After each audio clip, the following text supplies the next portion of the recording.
হযরতে জাবের রাদিয়াল্লাহু তাআলা আনহু রোম পারস্যের বিরুদ্ধে যুদ্ধে নামবেন।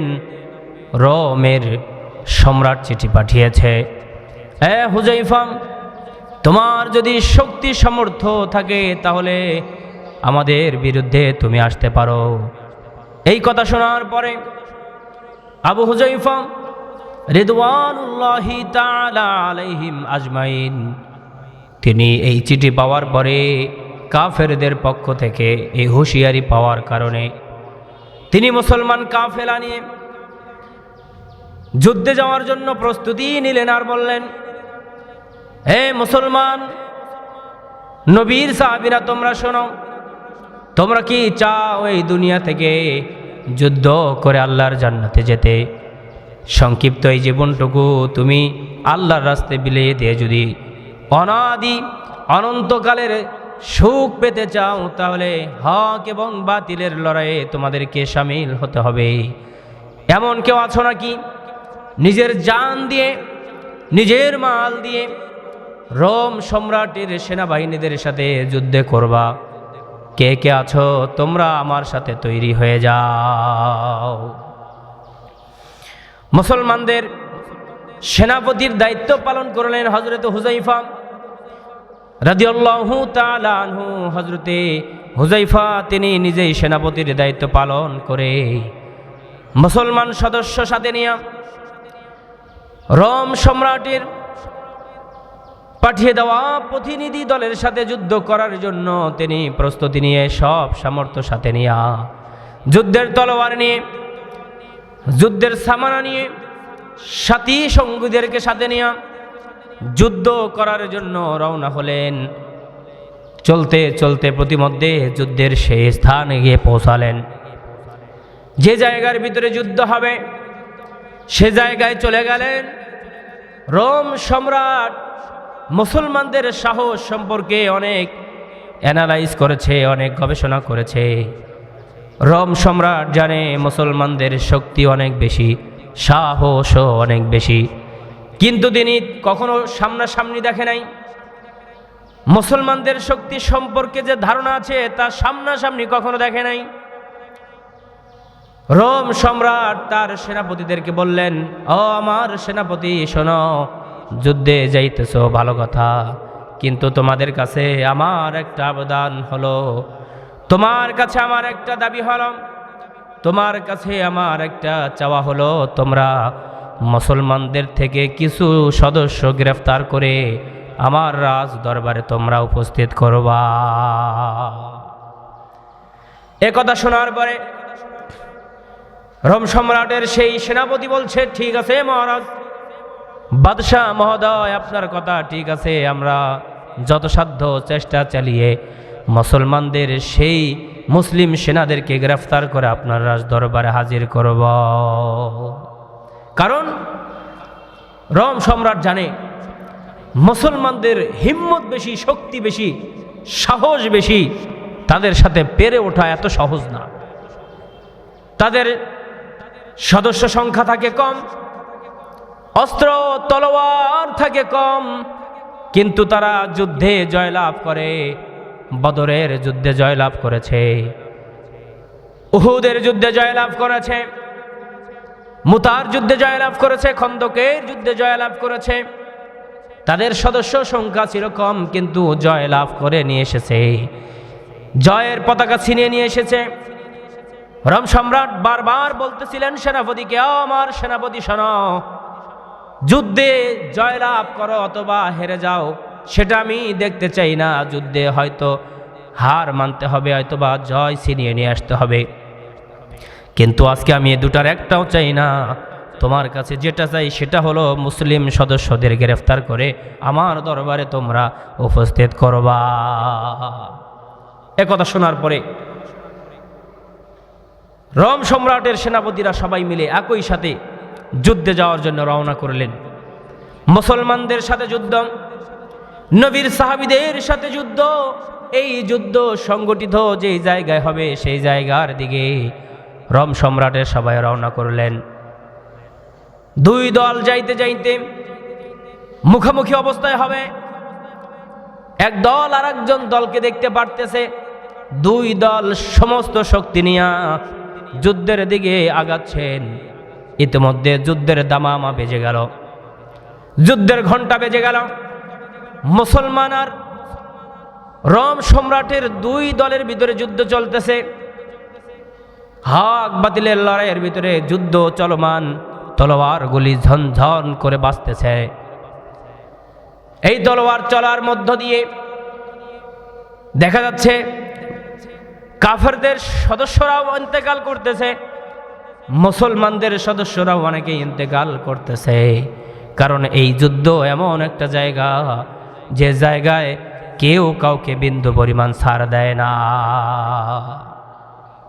এই যুদ্ধ চলতেছে চলমান, চলতে চলতে ইতিমধ্যে রোম সম্রাটের সেই সদস্য আর সেনাবাহিনী, সেনা প্রধান তারা কি করলেন, মুসলমানদের মধ্য থেকে মুসলমানদের সেনাপতি হযরতে আবু হুযায়ফা রাদিয়াল্লাহু তাআলা আনহু এবং তার সাথী সঙ্গী কিছুদেরকে গ্রেফতার করে ইতিমধ্যে তারা নিয়ে নিয়েছে। যুদ্ধ থেমে গেল, মুসলমানদের কিছু শহীদ হয়ে গেছে, কাফেরদের কিছু হত্যা হয়েছে, মৃত্যুবরণ করেছে। এর মধ্য দিয়ে যুদ্ধ যখন থেমে গেল, এইদিকে রোম সম্রাটের সেই বাহিনীগুলো মুসলমান সদস্যদেরকে গ্রেফতার করে রোম সম্রাটের দিকে নিয়ে যাচ্ছেন। রোমের সম্রাট তার রাজ দরবারে নিয়ে যাচ্ছেন। ইতোমধ্যে নিয়ে যাওয়ার পরে জেলখানার ভিতরে হযরত আবু হুযায়ফা রাদিয়াল্লাহু তাআলা আনহু এবং তার সাথী সঙ্গীদেরকে গ্রেফতার করে জেলখানার ভিতরে রাখলেন। রাখার পরে রোম সম্রাটের কাছে চিঠি লিখলেন রোমের সেনাপতি, ও বাদশাহ মহোদয়, মুসলমানদেরকে গ্রেফতার করে এনেছি, আপনি অনুমতি দিলে আপনার রাজ দরবারে এদেরকে আমি উপস্থিত করতে চাই। রোম সম্রাট বলল, ঠিক আছে, আগামীকাল 10টার দিকে তোমরা মুসলমান সেনাবাহিনীদেরকে, মুসলমান সৈন্যদেরকে আগামীকাল 10টার দিকে তোমরা আমার রাজ দরবারে উপস্থিত করবা। জন্ম আমার নবীর দেশে হলে কেমন হতো, জন্ম আমার নবীর যুগে হলে কেমন হতো। সম্মানিত ভাইয়ারা আমার, বন্ধুরা আমার, নবীর জমানায় জন্ম নেওয়া সাহাবীদের এত সাহস, এত শক্তি, এত হিম্মত, তারা সবটুকুন শক্তি সঞ্চয় করেছে রসুলকে দেখে দেখে। এই জন্য রসুলের জমানায় যাদের জন্ম হয়েছে তারা শুধু মানুষই নয়, তারা মহামানুষ। তারা শুধু পুরুষই নয়, তারা মহাপুরুষ। তারা শুধু শক্তিশালী নয়, মহাশক্তিশালী হয়ে উঠেছেন। কারণ নবীর সংস্পর্শে যারা গিয়েছে তারা আর দুর্বল থাকে নাই। দুর্বলগুলো শক্তি সঞ্চয় করে তারা সিংহের মতো গর্জন দিতে শিখেছে। কথা কণ্ঠে কিনা? কিন্তু আমরা তো মুসলমান, আমাদের শক্তি, আমাদের এনার্জি ইসলামের কাজে ব্যয় হয় না। আমাদের শক্তি, আমাদের এনার্জি সবটুকুন ব্যয় হয় দুই ঈদের আনন্দে। কিভাবে? এই যে ঈদ চলে আসছে, ঈদের ভিতরে কোনোভাবে শুধু নামাজটুকুন পড়ে দেখবেন উশৃঙ্খল ছেলেপেলেগুলো বক্সেট আর ডেকসেট নিয়ে পিক আপ ভ্যানে করে তাদের বক্সেট ডেকসেট তুলে বিভিন্ন গান বাজনায় তারা মেতে উঠবে। আমি দেখেছি কিছু ছেলে ভ্যানের ভিতরে বড় বড় উচ্চ মাত্রার বাদ্যযন্ত্র তুলে, বক্সেট তুলে ঈদের নামাজ পড়ার পরে তারা গান বাজিয়ে বাজিয়ে তারা পিকনিক স্পটে চলে যায়। ড্রাইভারও আছে, পিছনে যে প্যাসেঞ্জার আছে সবাই নাচতেছে। এত উচ্চ মাত্রার গান দিয়ে তারা গান বাজাইতে থাকে। এসব করা যাবে না। চুল কাটার স্টাইল কি? এদিকে কাটছে, এদিকে কাটছে, মাঝখান দিয়ে রেখে দিয়েছে। আবার কত ডিজাইনের চুল কাটা, দেখলে মাথাই নষ্ট হয়ে যায়। এটা মুসলমানদের চরিত্রের ভিতরে পড়তে পারে না। এই যে সামনে বিশ্বকাপ খেলা আসতেছে, ফুটবল বিশ্বকাপ, কেউ মেসিকে ফলো করবে, কেউ নেইমারকে ফলো করবে, বিভিন্ন জনকে ফলো করে তাদের গায়ের জার্সি গায়ের ভিতরে দিবে। আমি বলি, বাচ্চারা, তুমি যাকে মহব্বত করে ভালোবেসে গায়ে জার্সি দিলা, একটাবার চিন্তা করে দেখবা তোমার মেসি ইসলামের পক্ষে তোমার নেইমার ইসলামের পক্ষে নাকি বিপক্ষে, এটা আগে খেয়াল করতে হবে। তুমি মেসির জামা গায়ে দাও, আমার দুঃখ নাই। তুমি নেইমারের জামা গায়ে দাও, দুঃখ নাই। তুমি আর্জেন্টিনাকে ফলো করো, আমার কোনো ব্যথা নাই, দুঃখ নাই। তুমি ব্রাজিলকে সাপোর্ট করো, আমার কোনো ব্যথা নাই, দুঃখ নাই। এটা তোমার ব্যক্তিগত ব্যাপার। কিন্তু তুমি কোনোভাবে যদি তাদের মহব্বত করতে করতে, তাদের অনুসরণ করতে করতে যদি তুমি কবরে যাও, তাহলে আল্লাহর দরবারে তুমি কি জবাব দিবা, এই চিন্তা করবা। তুমি তার যার শিখাই দাও, আমার কোনো চিন্তা নাই। এই জন্য ঈদের পরে উচ্চমাত্রার বাদ্যযন্ত্র বাজিয়ে পিকনিক স্পটে যাওয়া যাবে না। কোরবানির গোশত খেয়ে সাথে সাথে গান বাজনা করা যাবে না। যারা মা আছেন, বাবা আছেন, অভিভাবক আছেন, তাদেরকে আমি বলবো, আপনার সন্তান কোনোভাবে যেন ঈদের নামাজ পড়ে তারা গান বাজনা নিয়ে ডকসেট আর বক্সেট নিয়ে যেন পিকনিক স্পটের দিকে না দৌড়ায়। এটা আমার আকুল আবেদন থাকবে। খুব কঠিনভাবে চেক দিয়ে তাদেরকে রাখবেন যেন এইসব কাজ না করে। আমার মনে চায় যখন দেখি যে তারা বক্সেট বাজাচ্ছে, গান বাজাচ্ছে, তখন মন চায় তাদের মাথা থেকে আমি শিরকে আলাদা করে দেই, কিন্তু আমি তো তা করব না। ভাইয়েরা আমার, বন্ধুরা আমার, এই ইসলামের জন্য, এই দ্বীনের জন্য কত পরিশ্রম করেছে সাহাবী, তাবী, আজমাইনগণ। আর আমরা ঈদের নামাজ পড়ে কত আনন্দে উল্লাসে মেতে যাই। মেয়েরা পর্যন্ত বিভিন্নভাবে জামা কাপড় পরে তারা রাস্তায় প্রদর্শন করে রাস্তায় চলে। আমি আপনাদেরকে রাস্তায় চলতে নিষেধ করি নাই, কিন্তু পেট খালি, পিঠ খালি, কপালে এক নোক্তা দিয়ে আপনারা চলবেন, এটা হতে পারে না। ঠিক কিনা? এটা হতে পারে না। বন্ধুরা আমার, ভাইয়ারা আমার, শুনুন তাহলে কি হলো। রাজ দরবারে মুসলমানদের সেনাপতি হুযায়ফা রাদিয়াল্লাহু তাআলা আনহুকে উপস্থিত করলেন। এইদিকে রোম সম্রাট বলতেছে, মুসলমানদের সেনাপতি, তোমার নাকি অনেক সাহস, আমি শুনেছি তুমি অনেক বড় পালোয়ান, আমি তাও জেনেছি। আমি তোমাকে গ্রেফতার করে এনেছি। আমি তোমাকে মারতে চাই না, আমি তোমাকে ফাঁসি দিতে চাই না, আমি তোমাকে শুলে চড়াইতে চাই না, আমি তোমার জীবন নাশ করতে চাই না। তোমাকে আমার অনেক ভালো লাগে, তোমার সম্পর্কে আমি অনেক জেনেছি, তোমার সব কার্যকলাপ আমার ভালো লাগে। অতএব ও হুযায়ফা, তোমার কাছে আমার একটা প্রশ্ন, তুমি যদি মুসলমান ধর্ম থেকে মুসলমান ধর্ম ত্যাগ করে আমার ইহুদি ধর্মের ভিতরে আসেও, তাহলে তোমাকে আহলান সাহলান, তোমাকে আমি কয়েকটি পুরস্কার দিয়ে ধন্য করব। দেখুন মুসলমানদেরকে ইহুদি জাতি কি পরিমাণে ধোঁকা দেয়, প্রলোভন দেখায়। প্রথমে লোভ দেখালেন, এ আবু হুযায়ফা, তুমি শোনো, তুমি যদি ইসলাম ধর্ম গ্রহণ করো, তুমি যদি ইসলাম ধর্ম ত্যাগ করে ইহুদি ধর্ম গ্রহণ করো, আমার ঘরের ভেতরে সুন্দর সুদর্শনী, সুন্দর মায়াবতী একজন নারী আছে, আমার মেয়ে আছে। তুমি যদি ইহুদি ধর্ম গ্রহণ করো, তাহলে আমি তোমাকে আমার মেয়ের সাথে বিবাহ দিয়া দিব। পুরস্কারটা ছোট না বড়?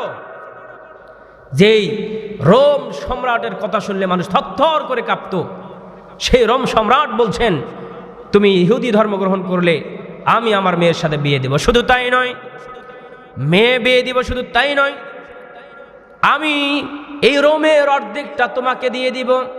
এ বাবা, ভালো করে বুঝতে হবে, রোম সম্রাট, রোম পারস্য এত ছোট একটা দেশ নয়। ভারত মহাদেশকে যদি একদিকে রাখেন, রোমকে যদি একদিকে রাখেন, তো রোমের অর্ধেক হয়ে যাবে ভারত। এত বড় একটা দেশ, বলা যায় ভারত মহাদেশের মধ্যে এত একটা বড় সাইট আবু হুযায়ফাকে দিচ্ছেন, অথচ আবু হুযায়ফা সেটা গ্রহণ করছেন না। তারপরে বলছে, আমি যখন ইন্তেকাল করবো আবু হুযায়ফা, আমি রোম সম্রাট ইন্তেকাল করার পরে পুরা রোমের দায়িত্ব আমি তোমার হাতে ন্যস্ত করে দিয়ে যাব। এত বড় বড় পুরস্কার দেওয়ার পরে আবু হুযায়ফার মুখ থেকে কোনো কথা বের হচ্ছে না। আবু হুযায়ফা বলছে, রোম সম্রাট শোনো, আমরা মুসলমান জাতি, আমরা লোভী নই, আমরা কারো কাছে ইমান বিক্রি করতে পারি না। জীবন যায় যাবে, জীবন দিয়ে দিব, কিন্তু কখনো ইমান দেব না, ইমান দিব না, জীবন দিয়ে দিব। রোম সম্রাট ভাবলে এভাবে কোনো কাজ হবে না। জেলখানার জেলারকে ডেকে এসে বলছে, তুমি তাকে নিয়ে গ্রেফতার করো, খবরদার খবরদার, তাকে খাবার দিবা না। খাবারের তৃষ্ণায় যখন সে দুর্বল হয়ে পড়বে, জীবন বাঁচানোর জন্য সে সময় হয়তো রাজি হয়ে যেতে পারে, অতএব তাকে জেলখানায় ভর্তি করো, কোনোভাবে কোনো খাবার দেওয়া যাবে না। ডাক্তার কোথায়?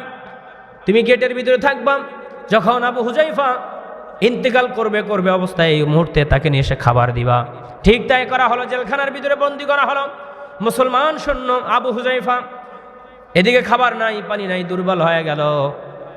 জেলের গেটের দারোয়ান বলছে, রাজা মহাশয়, বাদশাহ মহাশয়, এই মুহূর্তে যদি খাবার না দেওয়া হয় মরে যাবে, ইন্তেকাল করবে। বলল ঠিক আছে, তাকে মদ আর শুকরের গোস্ত মিশ্রিত কিছু খাবার নিয়ে দাও। ঠিক তাই করা হলো, মদ দেওয়া হলো পানি হিসাবে, শুকরের গোস্ত দেওয়া হলো খাবার হিসাবে। আবু হুজাইফার সামনে নিয়ে যখন এই খাবারগুলো পরিবেশন করতেছিল ভাইয়েরা আমার, তখন সাথে সাথে আবু হুজাইফা বলছে, এগুলো কি খাবার? বলছে মদ আর শুকরের গোস্তর খাবার। আবু হুজাইফা কথা বলতে পারতেছিলেন না, এতটা দুর্বল হয়ে গেছেন না খেয়ে ডাকতে ডাকতে।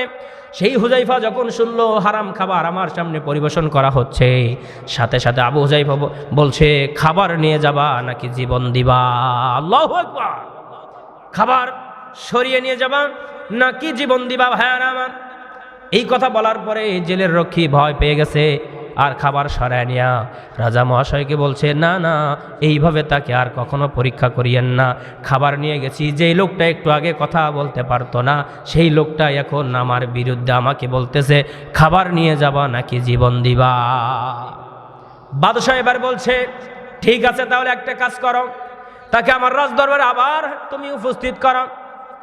ও চট্টগ্রামের ভাইয়েরা, ইসলাম প্রিয় সংগ্রামী ভাইয়েরা, ভালো করে শুনেন, আপনারা দিনের জন্য বড়ই উর্বর একটা জনগোষ্ঠী। পুরা চট্টগ্রামে এরকম সংগ্রামী অনেক মানুষ আছেন যারা এই আয়োজন আজকে করেছেন। ভাইয়েরা আমার, বন্ধুরা আমার, ভালো করে শুনেন। রোম সম্রাট বলছে, তুমি জীবন চাও নাকি, তুমি বাঁচতে চাও নাকি মরতে চাও? বলছে, আমি মরতে চাই না, বাঁচতেও চাই না, তবে মরতে হলে ঈমান নিয়ে মরবো, আর বাঁচতে হলে ঈমান নিয়ে এবার বাঁচবো। জোরে কন্যা সুবহানাল্লাহ। এবার কি করা হলো? কোনোভাবেই যেহেতু আবু হুজাইফাকে কন্ট্রোলে নিয়ে আসতে পারলেন না, দুর্বল করতে পারলেন না, এবার আবু হুজাইফাকে বলছে, এ মুসলমান সেনাপতি, তুমি শোনো, যদি জীবনে বাঁচতে চাও তাহলে আমার ধর্মে আসো, আর যদি মরতে চাও তাহলে তোমাকে মেরে ফেলবো। সোজা আঙ্গুলে যেহেতু ঘি উঠলো না, তাহলে আমি আঙ্গুলটা ভেকা করব, আঙ্গুল বাঁকা করব। রোম সম্রাট বলল, দুইটা তেলের বড় বড় ডেকসি গরম করো, উত্তপ্ত গরম করো। গরম করা হলো। দুইটা ডেকসি গরম করার পরে রোম সম্রাট এবার ঘোষণা করলেন, হুজাইফা, তুমি যদি চাও তুমি আমার ধর্মে এসে তোমার জীবনটা বাঁচাইতে পারো, আর যদি না চাও তাহলে উত্তপ্ত গরম তেলের ভিতরে ছেড়ে দিয়ে তোমাকে আমি কঙ্কাল বানায় ফেলবো। আবু হুজাইফা বলছে, তাতেও কোনো দুঃখ নাই, আপনি মেরে ফেলতে পারেন। এবার যেহেতু কোনোভাবেই আবু হুজাইফা মুসলমান সেনাপতিকে দুর্বল করতে পারলেন না, ধর্ম থেকে ত্যাগ করাইতে পারলেন না, এবার কি করলেন? আবু হুজাইফা যখন নিজের জায়গায় অটল থাকলেন, সেই জায়গার ভিতরে ওই রোম সম্রাট দুর্বল হয়ে গেলেন, আর বললেন, আবু হুজাইফা, আমি পারবো না তোমাকে দুর্বল করতে, তবে একটা কথা শোনো, তুমি মুসলমানদের সেনাপতি, আমার কপালে একটা চুম্বন করবা, আর চুম্বন করলেই আমি তোমাকে বাঁচায় দিতে পারি। এবার হুজাইফা বলছে, না, আমি তাতেও পারি না, আমি আপনার কপালে চুমো দিতে পারি না, তবে একটা শর্তে আমি আপনার কপালে চুমো দিতে পারি। সেই শর্তটা হলো, আমার সাথে মুসলমান যত সৈন্য সদস্য গ্রেফতার করে আপনি জেলখানায় ভর্তি করেছেন, তার সবাইকে যদি আপনি মুক্তি দেন, তাহলেই আমি আপনার কপালে চুমো খাইতে পারি। আবু হুজাইফা যখন এই প্রস্তাব করেছেন, আর রোম সম্রাট যেহেতু তাকে কোনোভাবেই দুর্বল করতে পারেন নাই, সেই জায়গা থেকে আবু হুজাইফা তার কথা মেনে নিয়ে সম্রাট বলছে, আমি তোমার কথায় রাজি আছি, তুমি আমার কপালে চুমো দাও, আমি তোমার সমস্ত সৈন্য সমর্থ আমি সব কিছু মুক্তি করে দিব। ওয়ালা তাহিনু ওয়ালা তাহজানু ওয়া আনতুমুল আ'লাউনা ইন কুনতুম মুমিনিন। যারা আল্লাহর পথে থাকে, দিনের পথে থাকে সংগ্রাম করে, আল্লাহ বলছে তাদের কোনো চিন্তা নাই, তাদের কোনো পেরেশানি নাই, তাদের কোনো হতাশা নাই, আমি আল্লাহ তাদেরকে জয়লাভ দিয়ে দিব। কন্যা সুবহানাল্লাহ। ঈমানের পথে অবিচল রেখে আমার মরণ যেন হয়, ঈমানের পথে অবিচল থেকে আমার মরণ যেন হয়। বলুন বলুন, ঈমানের পথে অবিচল থেকে আমার মরণ যেন হয়। তোমারই কাছে মিনতি আমার, তোমারই কাছে মিনতি আমার, ও গো রহিম রহমান। ঈমানের পথে অবিচল থেকে আমার মরণ যেন হয়। কোরআনের পথে অবিচল থেকে আমার মরণ যেন হয়। মারহাবা বলো।